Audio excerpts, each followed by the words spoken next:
दोस्तों नमस्कार। ट्रंप के टैरिफ ने पूरी दुनिया भर को आर्थिक मंदी में झोंक दिया है, तो वहीं भारत की तो कमर ही टूट गई है।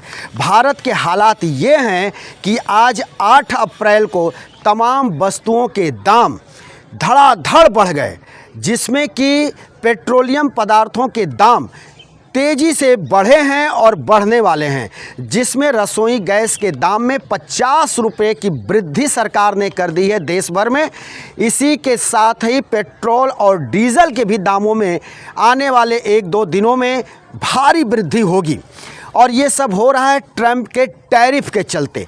ट्रंप की टैरिफ का असर ये रहा कि आज चाइना की जीडीपी 2% डाउन हुई, यानी 2% निचले स्तर पर पहुंच गई, यानी चाइना भी बदहाल है। तो अगर इस तरह से देखा जाए तो दुनिया के वो सभी देश इस समय आर्थिक मंदी से गुजर रहे हैं, जिनको कि आर्थिक रूप से मजबूत रूप में देखा जा रहा था।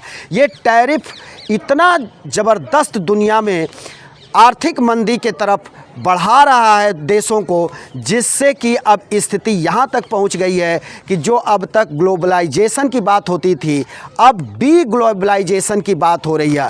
अगर डी ग्लोबलाइजेशन की बात हो रही है और डी ग्लोबलाइजेशन पर अगर तमाम देश अगर काम करेंगे तो निश्चित रूप से दुनिया के लगभग सैकड़ों देशों में आर्थिक मंदी आएगी, बेरोज़गारी बढ़ेगा, वस्तुओं के दाम बढ़ेंगे और लोग बेहाल होंगे, जैसे भारत का हो रहा है। भारत में लोगों को भ्रम में रखा जा रहा है, लोगों को आर्थिक स्थिति के बारे में पता नहीं रहता है, क्योंकि यहाँ अर्थ के बारे में लोगों को जानकारी बहुत कम रहती है। जबकि बात करें तो 8 अप्रैल यानी आज भारतीय शेयर बाज़ार जब खुला तो 3000 अंक के निचले पायदान से खुला और निफ्टी एसएसई जो है वो 1000 के निचले पायदान से खुली। तो आज शेयर बाज़ार में 3000 की निचले पायदान पर देखा गया शेयर बाज़ार को, तो वहीं 1000 के टूट देखी गई निफ्टी में। अब इसका असर ये हो रहा है कि भारतीय बाज़ार में महंगाई बढ़ रही है और प्रतिदिन जब से ये टैरिफ का आया है तब से महंगाई बढ़ रही है और 8 अप्रैल में महंगाई का सारा रिकॉर्ड तोड़ दिया है।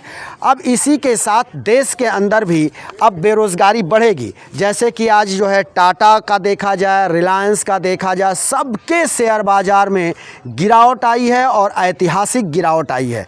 इस गिरावट को देखते हुए ये कहा जा रहा है कि भारत में ये बहुत बड़ी मंदी आ गई है और यहाँ पर भी बेरोज़गारी बढ़ेगी, लोगों के कंपनियों से छटनी होगी, कंपनियाँ उनको जो है निकालेंगी।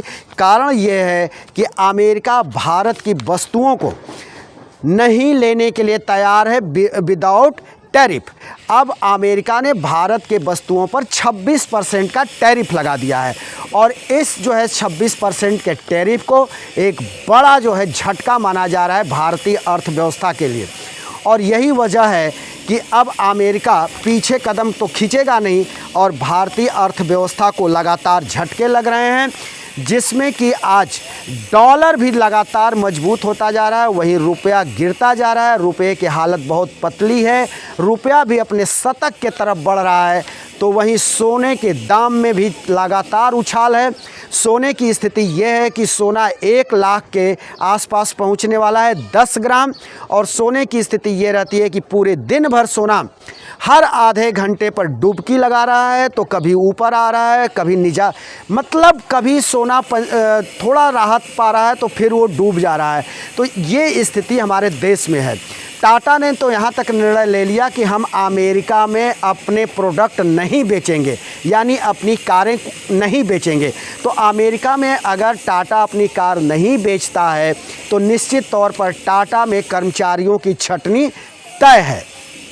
तो अगर ऐसी स्थिति में देखा जाए तो भारत की अर्थव्यवस्था पूरी तरह से डगमगा गई है। लेकिन हमारे देश की जो सरकार है वो लोगों को इस वास्तविकता को बताने के इतर सिर्फ पूजा पाठ, धार्मिक आयोजन, तो जुलूस निकालना, नवरात्रि मनाना, नवमी मनाना, राम कि तिलक सूर्य से कराना, उसी में लोगों को भ्रमित किए हुई है, लोगों के ध्यान को बांट करके रखी हुई है, ताकि देश की जनता का ध्यान आर्थिक मंदी के तरफ न जाए। जबकि आर्थिक मंदी से हर व्यक्ति गुजर रहा है और उसके सामने बड़ी महंगाई खड़ी है, लेकिन सरकार उधर ध्यान देने के बजाय लोगों को इधर उधर गुमराह करने में लगी हुई है। और ये सरकार का हमेशा से यही काम रहा है।